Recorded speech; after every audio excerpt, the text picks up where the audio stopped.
Hey, welcome back to Jules Small Garden. We're talking Zone 7 gardening tonight. Fall edibles and spring preparation. Yep. Kick those shoes off, have a sit, have a wash, leave some comments, all that good stuff. Let's do this. All right, we're going to start out over here in the east bed today by the shed. And first off, we still have peppers in play. Lots of peppers. And this is being shot on October 30th. We have first freeze coming next weekend, Friday and Saturday. So we got a lot of harvesting to do. These little knuckle jalapenos going in the freezer. Those are being pulled, dried, and made into a powder. That's bird's eye chili. Great pepper. We got a video on that. I'll link it right there. And we've tucked in habanero, drying some of that out. More habanero,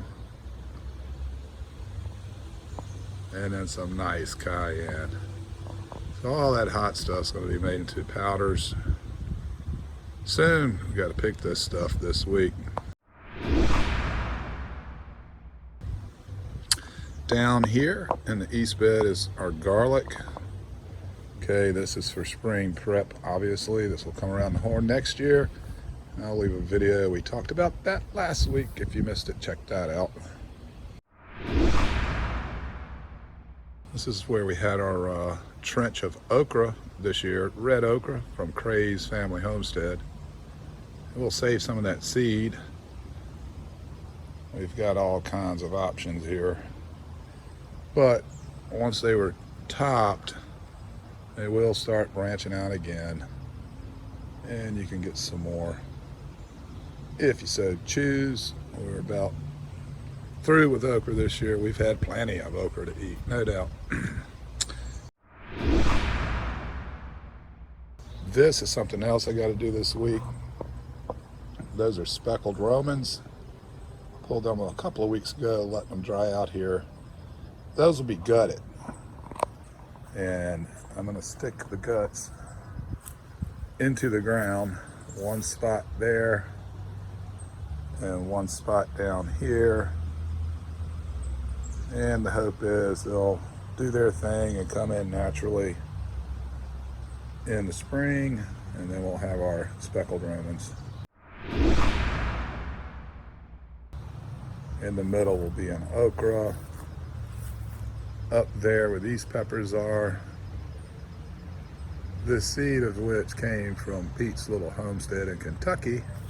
Thank you, Pete. But in that corner will be a Cherokee purple, in the middle another okra, and in that corner will be another Cherokee purple. The trench, we're just kind of letting it go with clover and various weeds and whatnot. Not too bad. There's no wiregrass in there, which is always my biggest concern. And then we'll till, cultivate, get all that out of there. And next year this trench will be converted. There'll still be some okra in the back, but most of this will be mild pepper.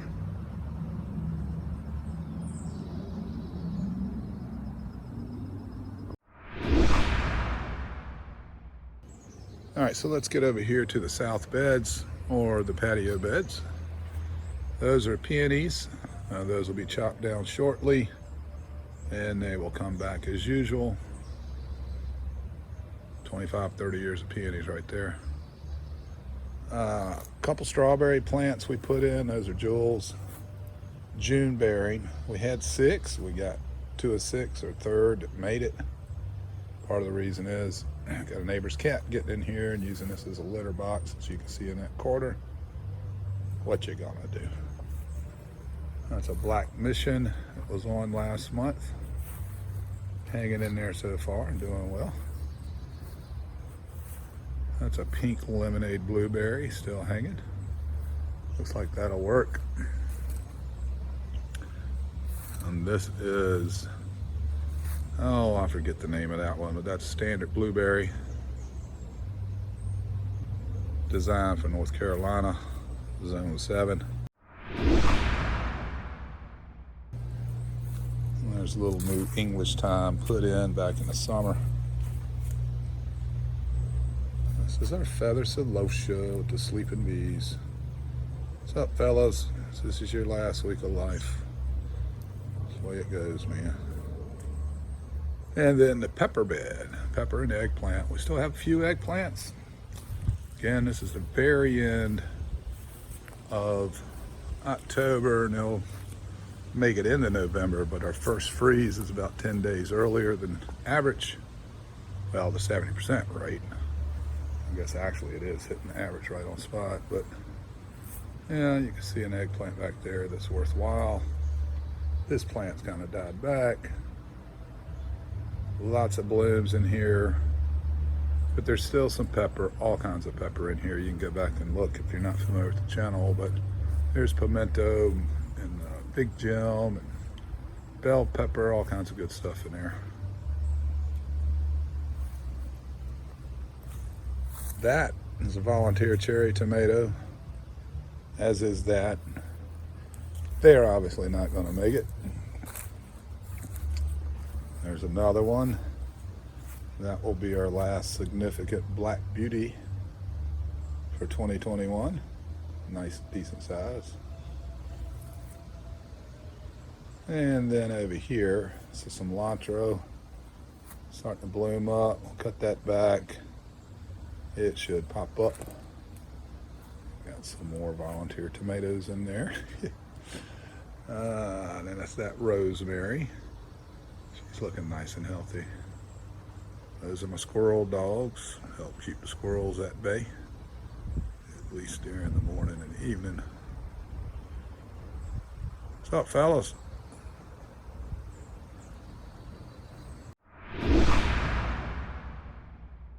If you're familiar with the station, you know what's going on here.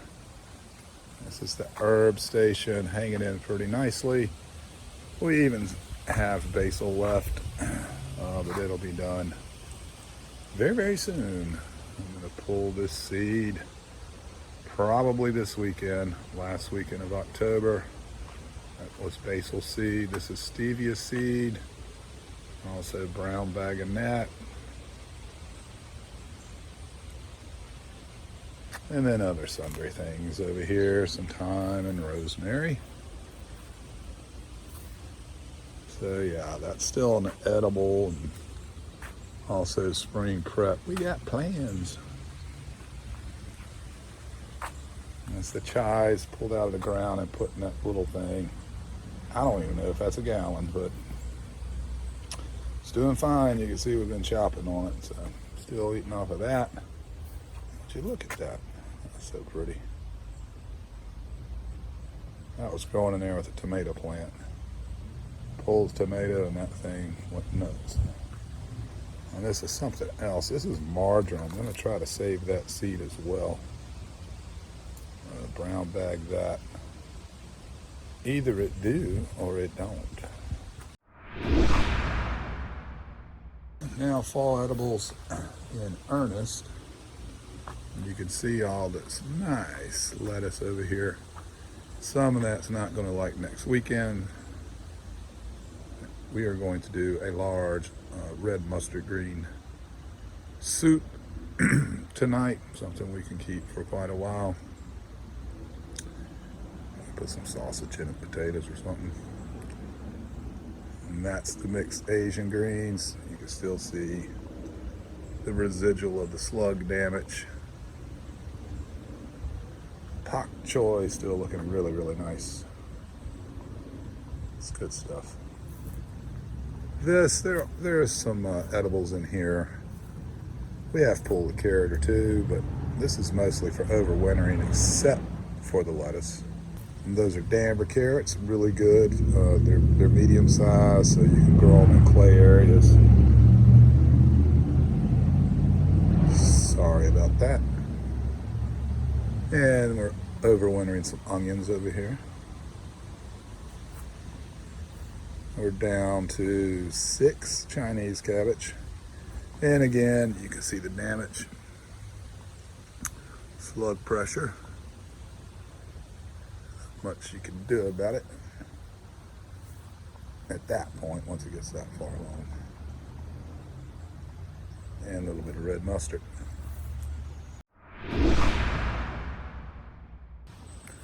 And here in the north bed, the original bed, the first bed I guess I'd say, we still have some stuff going on. That is your Brussels sprouts. There are your Brussels sprouts on slugs. You can eat Brussels sprout greens, so not all is lost really. We still have a cubanelle over here. This is another one. I got to harvest before next weekend. Got a little dirt action over here. I'm trying to flatten out my pavers so you don't have any steps in it like on that side. This was the disappointment for fall 2021. We had 22 rutabaga in here. We had 9 collard greens, and then 1 more Brussels, and this is all we have left. Everything else had to be abandoned. That's the last of our collards. It's very disappointing. We keep collards in all the time. Well, fall and spring, and we eat a lot of collard greens, so that's all we got. And then this is just, whatever. A couple of Rudies. We could have a nice stalk of Brussels there. That's basically 1 serving or maybe 1 meal. And then this one, great leaf structure, but no Brussels. So go figure. I don't know. Over here, doing a little bit of prep. This will be cucumbers and likely some radish back there in the shady area.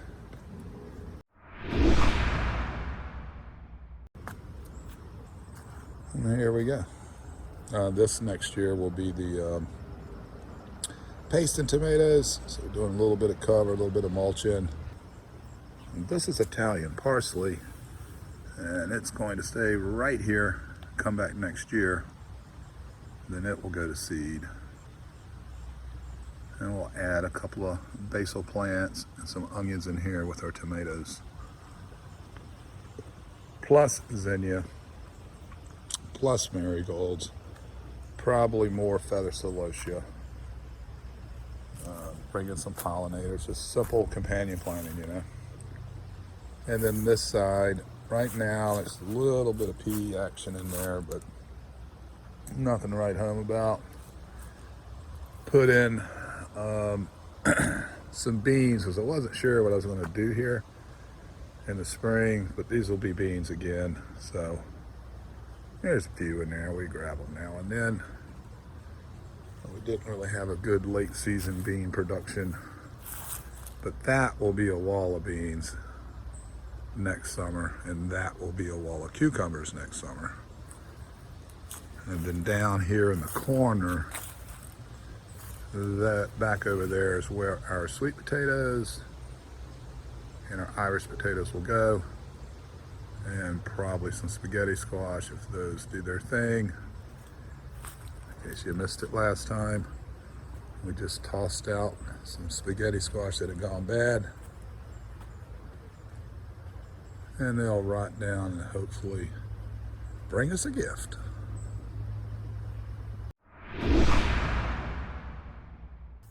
All right, let's go back to the other berry patch. In addition to the strawberries and the blueberries, this is elderberry and blackberry back here, hanging in there pretty well so far. I think this is going to work out in the end. These blackberries will spread themselves eventually, but I might help them along, propagate a few. But this will fill in. And then that's a Granny Smith if you've never seen one in the fall. They pretty much just bear right out, and they will come back. Kind of a bribe to the squirrels, but we do get a drop off of this, so we pick up the drop primarily, and it's part of the reason this black mat went back here, so we can easily see some of that drop. And the way this thing slopes, it'll just kind of roll this way, except for the ones that hit here, and then the few that hit over in the alley. That's a black walnut back there in the neighbor's yard. And we get some of that over here, believe it or not.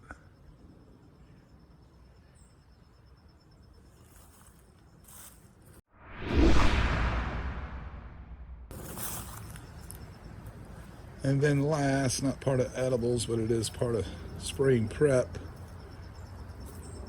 It's going to be a pond back here. Some goldfish, maybe some aquatic plants. I got to pull some power off this shed. And then I also got to get behind that shed. Clear again. There's black mat under most of this. So I got to finish that around the corner. So you can just walk down here, turn around, and then you're back over on the east bed. That'll be nice to have that like that.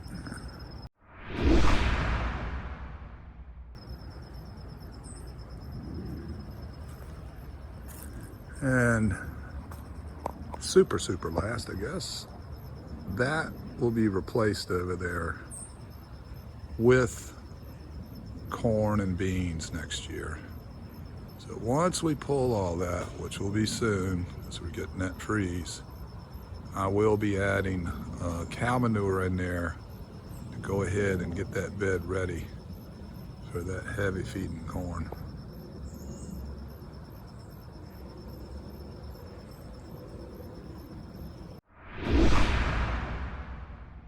Well, there it is. November 5, first frost of 2021 in our area.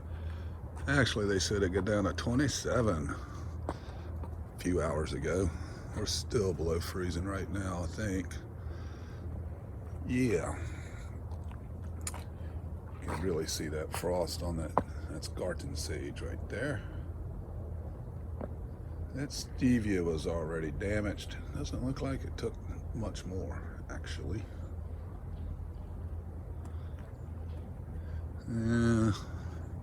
Still got some basil so far. There's your cool season garden. Look at that zinnia. I think that's it.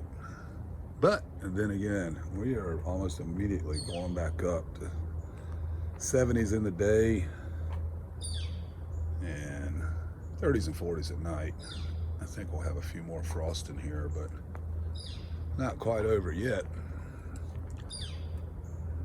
We did harvest a lot of peppers.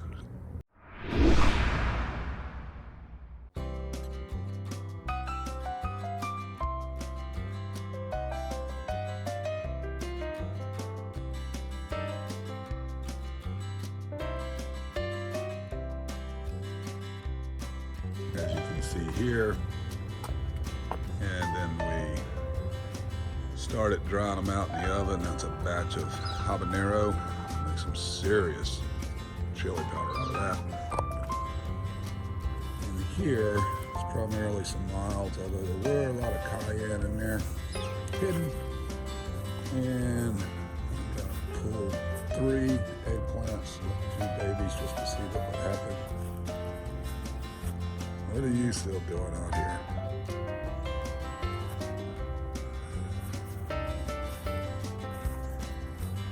Oh, you can see those peonies. About time to chop those back too. It's been past time. Strawberries. Shaking it off, shake it off, shake it off. And as you can see, the Z-Reds are all gone, most of the greens. And again, I left some babies on there. Not that I need any more hot peppers this year.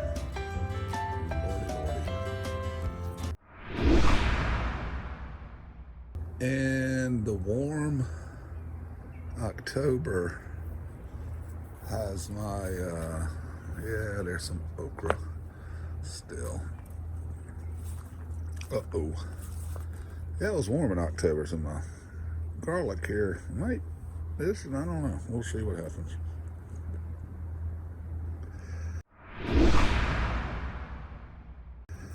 Cut those tomatoes up yet and stick them in the ground. Got okra pods everywhere. Big old pile of leaves for mulching. Woohoo!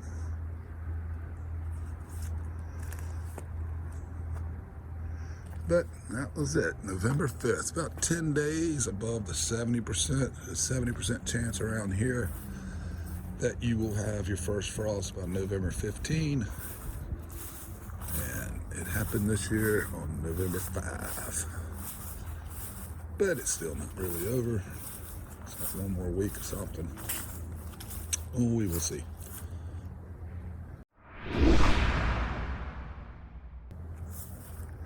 That parsley's looking healthy.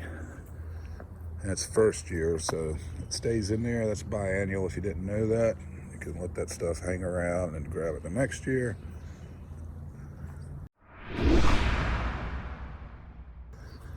And I gotta pull this feather celosia out of my mulch, compost I mean. Got some black gold back in there. Start modifying some of these beds.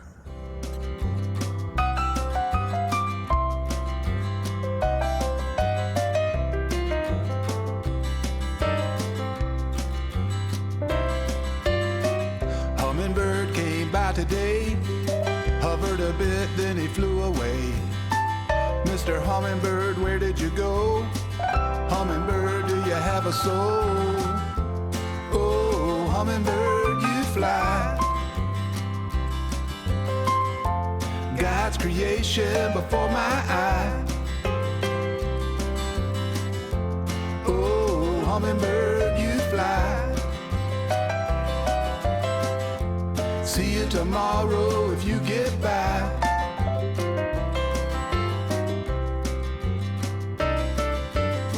Watching the ocean crash a wave, it's another gorgeous day. Watching the pelican in the sky, chilling in nature and getting high. Oh, ocean and sky, God's creation before my eye. Oh, ocean and sky. See you tomorrow if I get by.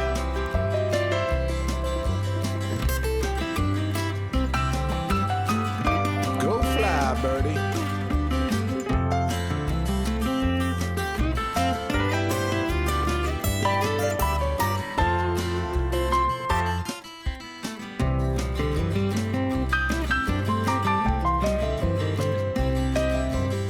Well, there's concrete on every side.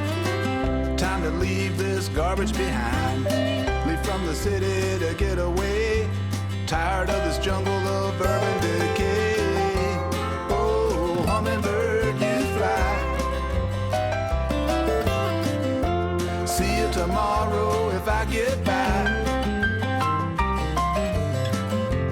Oh, hummingbird, you fly. See you tomorrow if we get by.